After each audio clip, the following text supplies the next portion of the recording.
Hello and welcome back to Swapnil's analysis. I am Swapnil. Today we are going to discuss about Robert Frost and his yet another interesting poem, The Death of a Hired Man. Now, as we all have already seen, discussed many times, that Robert Frost he focuses upon village life and he does a kind of representation of authentic village life and minor incidents which we are unaware of, be it a mending wall, be it apple picking, and many of his other poems. But today's poem is a very longer poem, and in a way, it is a narrative poem. The incidents, the dialogues they are narrated, the poem is a sort of a short story about a very small incident and also gives us a kind of a moral message. As we have seen in Mending Wall, in apple picking, and also on the snowy evening, stopping by the woods on the snowy evening in that poem. So this poem, as always with the Robert Frost, is also a very simple poem. You would not require a dictionary to understand any of the difficult word. There is a dialogue, a very good dialogue, a conversation, a kind of a narrative poem, and a small incident. Again, it focuses upon the country life of America. The poem it was published in 1914. There are three characters in the poem. Why I am saying that characters? Because the poem is a sort of a short story, a longer narrative poem. A kind of a short story deals with a very minor incident which happens with any of the farmer. Here, the story focuses, means the poem focuses on Mary, Warren, and their farm laborer or farm servant, Silas. Now, what happens? The story commences when Silas he was sleeping in the house, and Mary was very concerned because Silas sometime had back left them who had been working on their farm, but suddenly in the high farming season he had or he might have left them, and now again without any intention out of the blue he appeared in their house and now he was leaving. When he had left, her husband Warren, the farm owner, he was very angry, and Warren had no idea that Silas had come back and he was sleeping in his own house, and Mary had around Silas, allowed Silas to sleep in their house. Because we have to understand here the complicated relationship between the farm labor and the farm landlord. Here, Mary, she was very sympathetic towards the Silas because he had been working for them for many years and suddenly he had left and he had come back at their own house. And Silas, he also considered the house of Mary and Warren as his own. Therefore, he had returned back. After, we do not know when he had left, how many years after or how many months after he had returned back. But the poem commences when the Mary is very concerned. Mary is more worried about her husband and she was waiting for him. A very normal evening, everyday evening in any of the countryside of the world. So very simple. That's why Robert Frost he is very interesting poem and also the beloved poem of the readers and the student of English literature. So here the poem commences thus. The name of the poem again I am reiterating, The Death of the Hired Man. It was published in 1914. early part of the 20th century. Robert Frost, here we are discussing today the poem. Let us discuss. So, Mary sat on the lamp flame at the table, waiting for Warren. Warren, he was her husband. When she heard his step, she ran on tiptoe down the darkened passage to meet him in the doorway with the news and put him on his guard. So she had been waiting for her husband Warren, and Silas he was sleeping inside their house. And Silas, there is a secret in the poem also. When she heard the noise of arrival of her husband, she tiptoed. When she went to her husband without making any noise. Tiptoed means very silently through the darkened way. And before he entered into their house, she wanted to inform him that Silas is back. She pushed him outward with her through the door and shut it after her. And what happened? He was about to enter their house. Then she ran very silently, tiptoeing to him, making sure that she was not making any kind of a noise while going back to war. And then what happened? She informed him Silas is back and pushed him away. And then said, "Be kind," because she knew that Warren he was mad at him when Silas had left.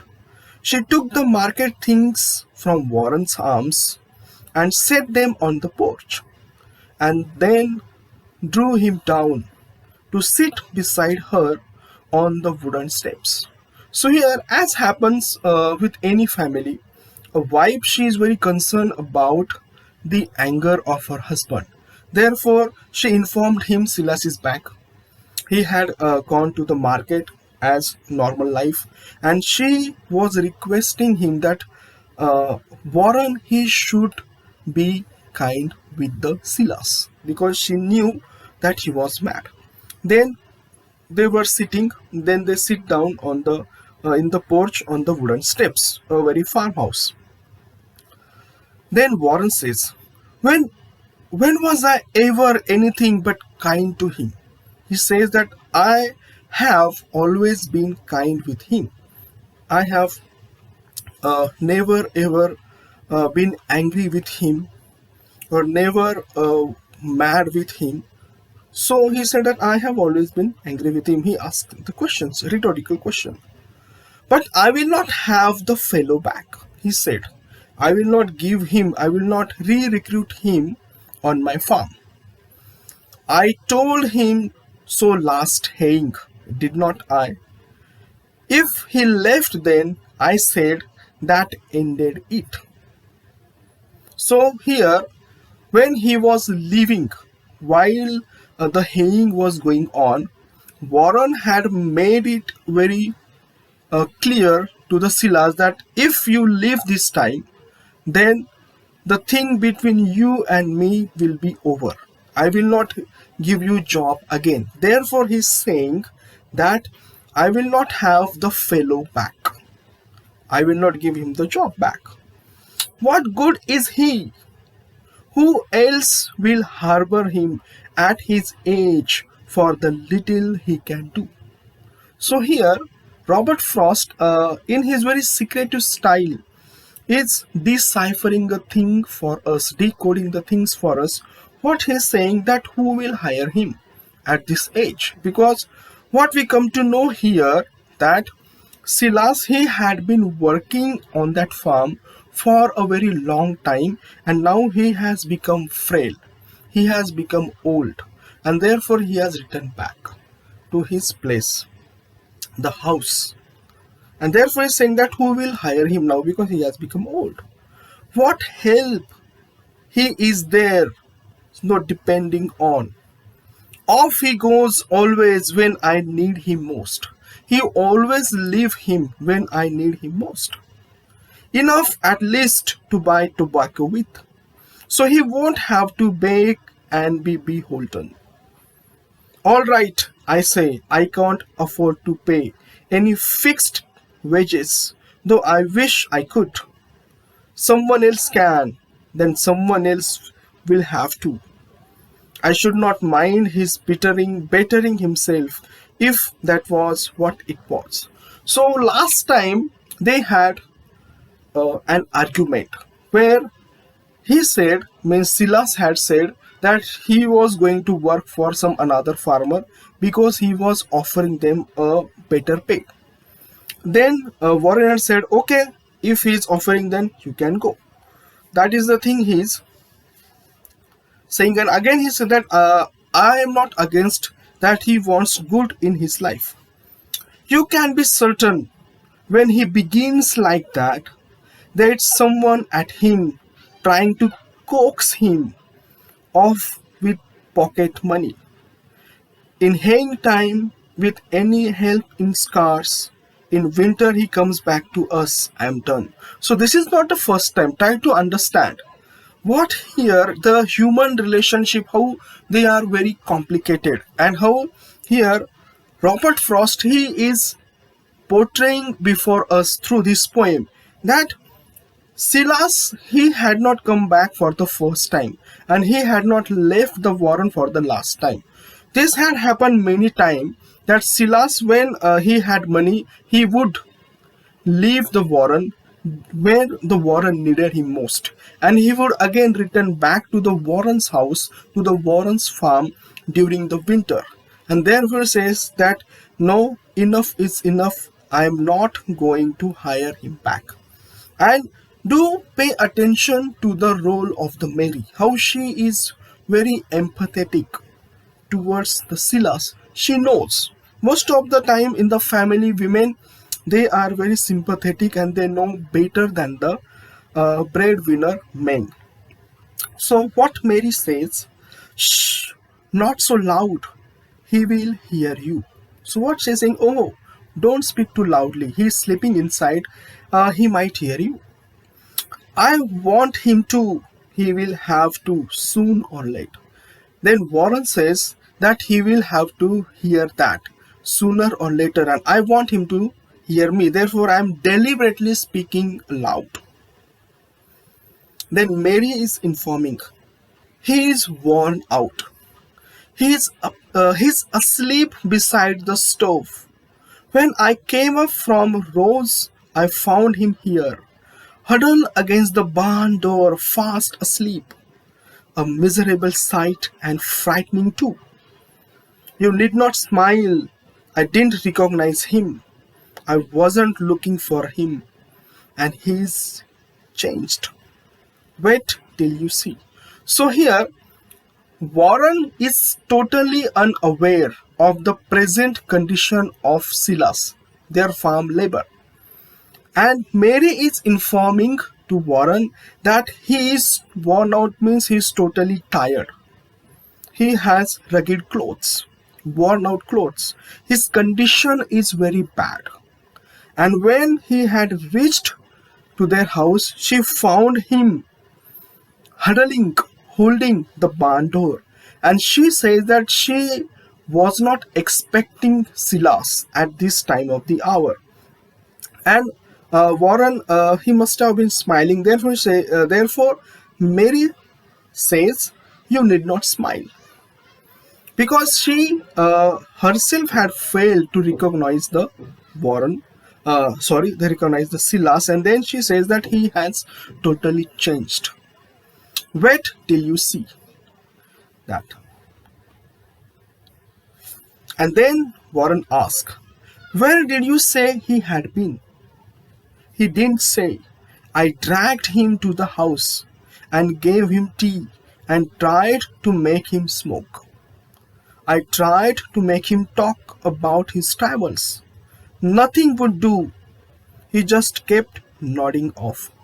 So, Warren, he asked, where did you say he had been? Where he had been? Did he tell you anything about? Then Mary informed Warren that Silas, he did not say anything, and moreover she dragged Silas to their house because he was very tired. He was, and it was a winter season, and he was very tired, worn out, and his condition was not that good. And then she said that I offered him tea. I tried to make him smoke. I tried to make him warm. I insisted him about his travels, but he did not say anything and he just kept nodding off. What did he say? Did he say anything? But little. Anything, Mary, confess. He said he had come to ditch the meadow for me. So here, Mary says that I tried to inform him about, I tried to inquire where he had been and why he has returned back. Then Silas did not say anything. Then what happened? He consistently kept asking, Warren consistently kept asking that did Silas say anything about his return, because he had promised me last time that he would ditch a meadow for him. Then Mary said, Warren, but did he? I just want to know. Because she was informing, Mary was informing to Warren, her husband, about the present condition of Silas, and Warren, he was thinking about, or he was more interested in the job which Silas would do for him. Of course he did. What would you have him say? Surely you would not grudge the poor old man, so humble way to serve him self-respect. He added, if you really care to know, he meant to clear upper pasture too. That sounds like something you have heard before. So as Warren, he was more interested in the work Silas would do for him, then Mary, she became frustrated and she said, yes, he is ready to clean the upper pasture for you and many other things. But you should consider the health of that poor man. Warren, I wish you could have heard the way he jumbled everything. I stopped to look 2 or 3 times. He made me feel so queer. So here, Silas had become so old, and so he did not know what he was doing. And Mary, she had pity on him, and that was she was informing to him. To see if he was talking in his sleep, he ran to Harold Wilson. You remember? The boy you had in Haying 4 years since? He has finished school and teaching in his college. Silas declares you will have to get him back. He says they two will make a team for work. Between them, they will lay this farm at smooth. So here, she was listening the sleep talk of the Silas, and Silas, he was talking about a boy, Harold Wilson, who had been working on the farm of Warren, but now he has become the teacher. Now he is settled.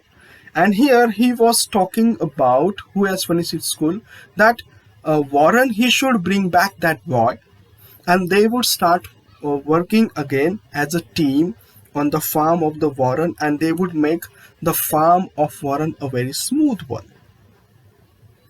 The way he mixed that in with other things, he thinks young Wilson a likely lad, though daft on education.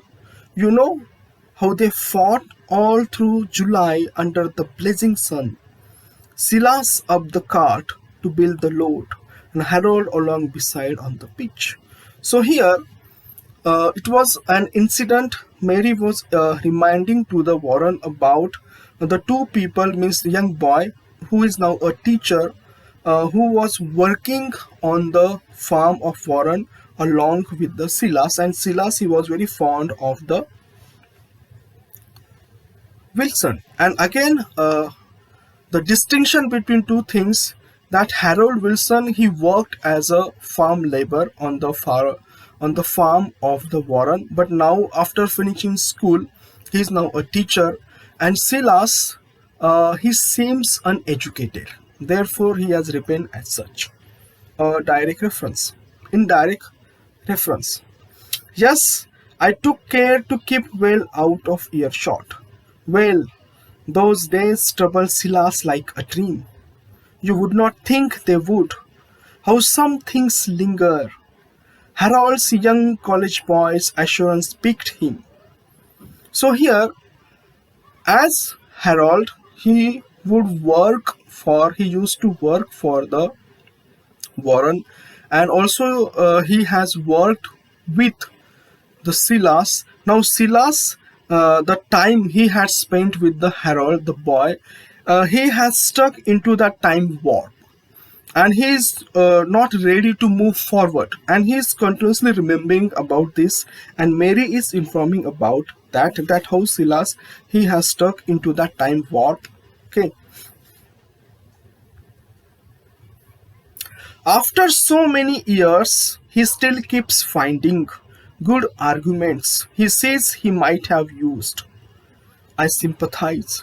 I know just how it feels to think of the right thing to say too late. Harold's associated in his mind with lighting. So here, Mary is thinking that Silas he could have diverted the attention of Harold Wilson, because he thought that Harold Wilson he should be with him. He should not go to the school, because Silas knew that if Harold he would go to the school, then he would have a better future. But he did not have the better argument to divert the attention of Harold. That is what Mary is informing us, that he is still not come. He has not still come back from that time warp which he had spent with Harold Wilson.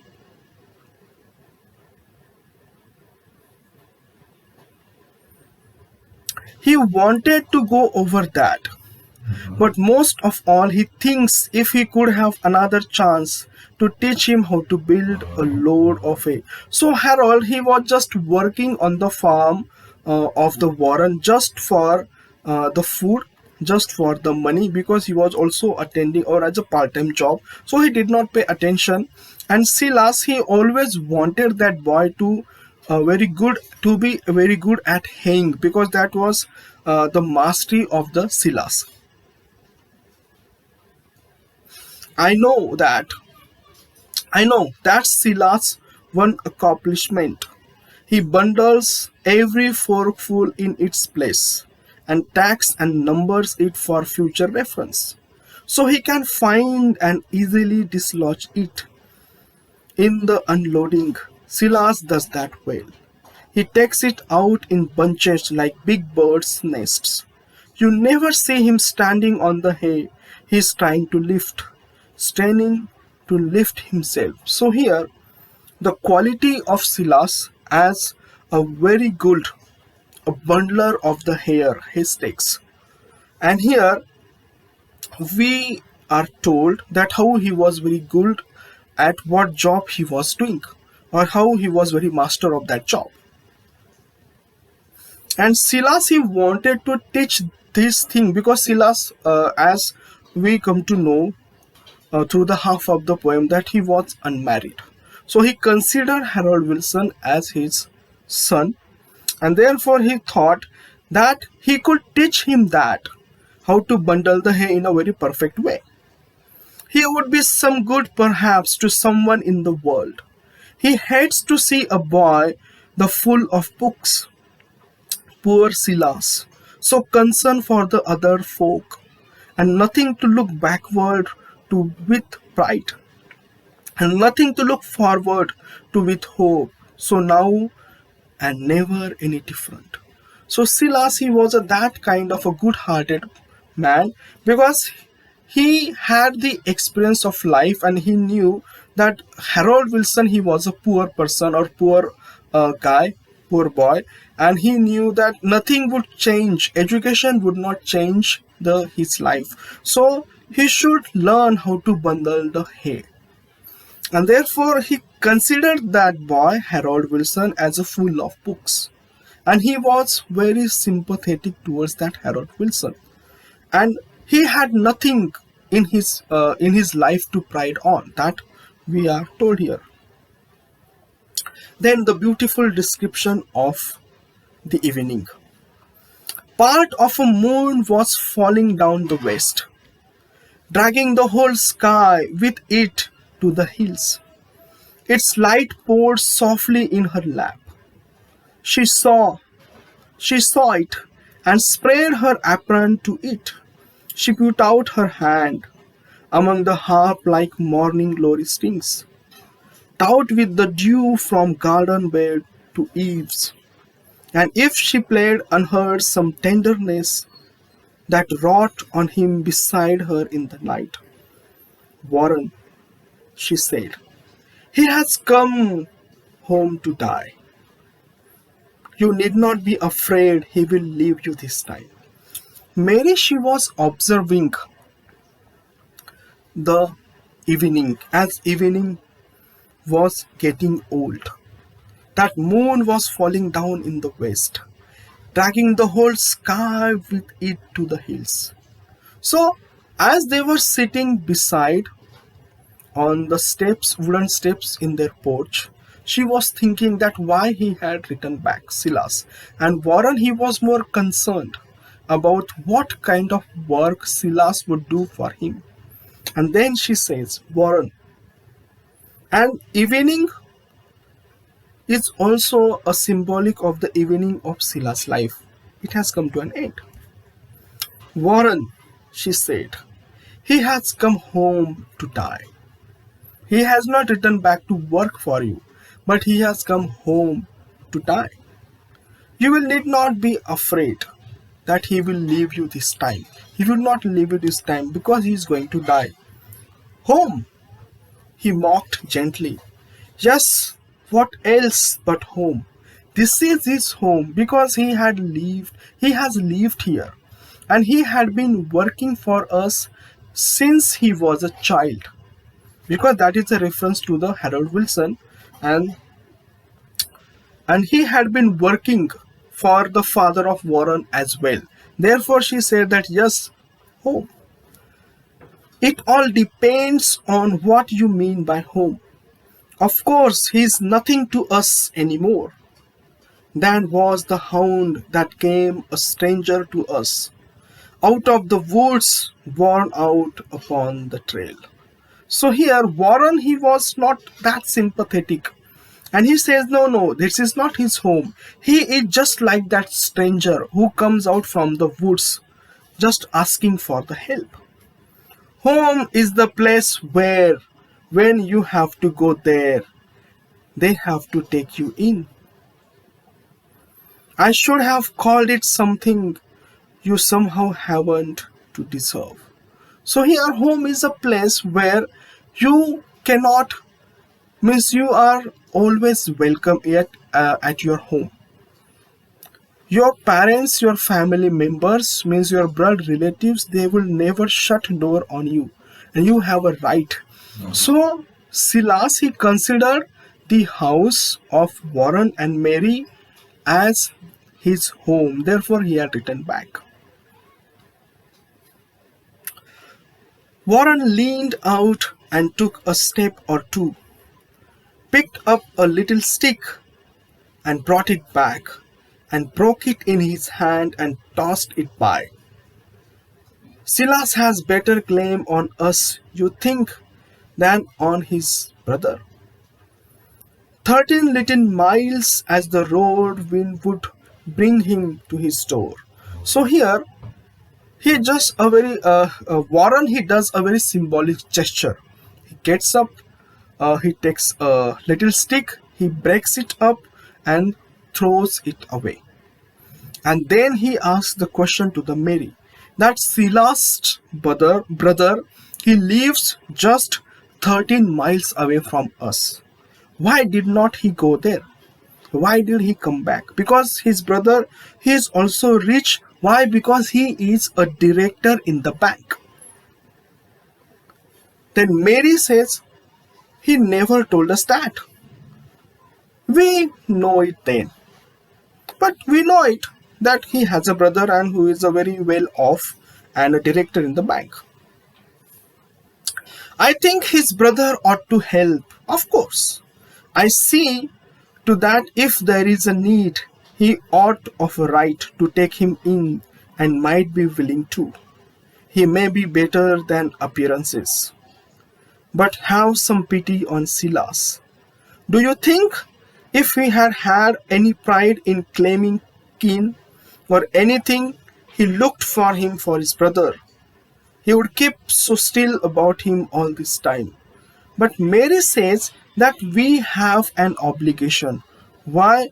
Because Silas, he had been working for us. He had been working for your father because he's old. Silas is old. Warren, he must have seen him, Silas, working on his farm. And therefore, Mary says, okay, he has his brother who is very well off, but we have an obligation.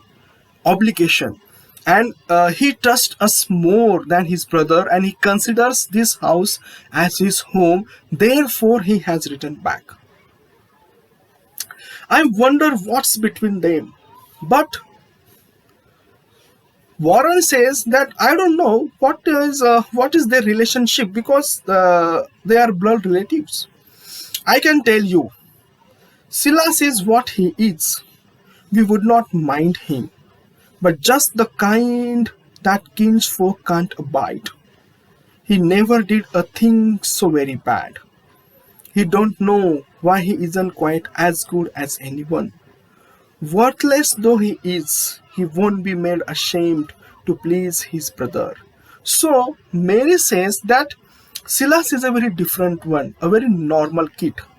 But he would not do anything to please his brother, just to win the favor of his brother. He would not do, because he is a very normal and a very different person, and he is very proud of what he is doing. I can't think she ever hurt anyone, but he hurt my heart the way he lay and rolled his whole head on that sharp-edged chair back.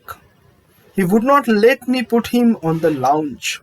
You must go in and see what you can do. I made the bed for him there tonight.